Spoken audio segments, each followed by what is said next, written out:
Hai Seekers, minta maaf saja. Kolose pasal 3 ayat 8 mengatakan, tetapi sekarang buanglah semuanya ini, yaitu marah, geram, kejahatan, fitnah, dan kata-kata kotor yang keluar dari mulutmu. Rasul Paulus mengatakan, tetapi sekarang buanglah semuanya ini, yaitu marah, geram, kejahatan, fitnah, dan kata-kata kotor yang keluar dari mulutmu. Lalu ia bilang juga, apabila kamu menjadi marah, janganlah kamu berbuat dosa. Janganlah matahari terbenam sebelum padam amarahmu. Tapi setiap hari selalu ada saja yang membuat aku marah. Aku jadi ingat debu di rumahku. Alangkah cepatnya rumahku dan barang-barang di dalamnya berdebu, padahal baru saja dibersihkan. Kalau seminggu saja tidak dilap, maka debunya pasti terlihat di mana-mana, apalagi kalau sebulan tidak dilap. Jadi kesimpulannya, ngelap-ngelap atau bersih-bersih itu adalah bagian dari hidup sehari-hari, bukan acara khusus. Semua orang tentu ingin membersihkan rumahnya sekali, lalu rumah itu tetap bersih selama-lamanya. Namun, debu selalu datang setiap saat, dan ia akan segera menutupi rumahmu. Dosa karena marah dan geram dan lain-lain, sama seperti tumpukan debu di rumahku itu. Aku inginnya menghapus semuanya itu sekaligus dengan satu kali doa pengakuan dosa dan pertobatan. Tapi dosa terus-menerus datang. Karena itu, pengakuan dosa dan pertobatan sangat penting untuk kehidupan sehari-hari orang Kristen.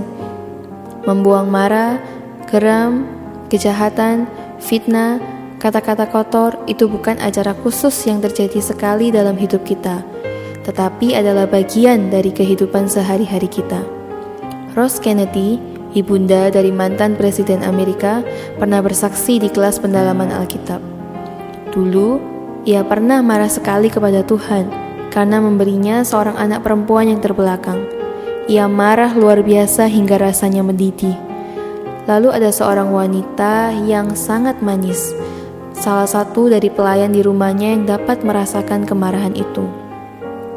Pelayan itu berkata, "Maafkan saya, Nyonya, saya telah memperhatikan Anda selama beberapa minggu terakhir ini. Saya sangat mengasihi Anda dan saya tidak mau ada hal yang menghancurkan hidup Anda. Saya mengatakan ini setulus-tulusnya. Nyonya, Anda tidak akan pernah bahagia sampai Anda menjadikan hati Anda sebuah palungan tempat Tuhan Yesus bisa dilahirkan." Mendengar itu, Rose Kennedy langsung meledak dan memecat pelayan itu saat itu juga. Sulit dibayangkan bagaimana kemarahan itu membuatnya tidak rasional dan berlaku semena-mena. Malam itu, ia tidak bisa tidur. Terus terbayang wajah manis yang memancarkan sukacita dan kata-katanya.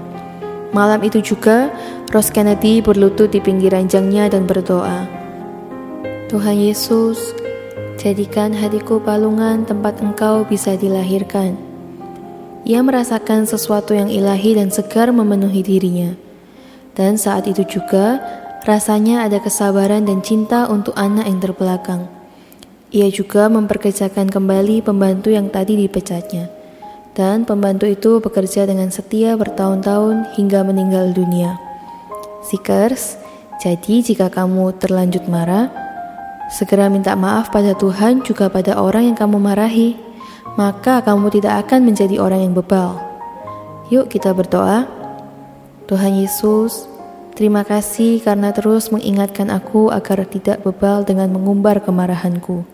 Tolonglah aku Tuhan, agar aku bisa terus berlatih mengendalikan amarahku. Amin.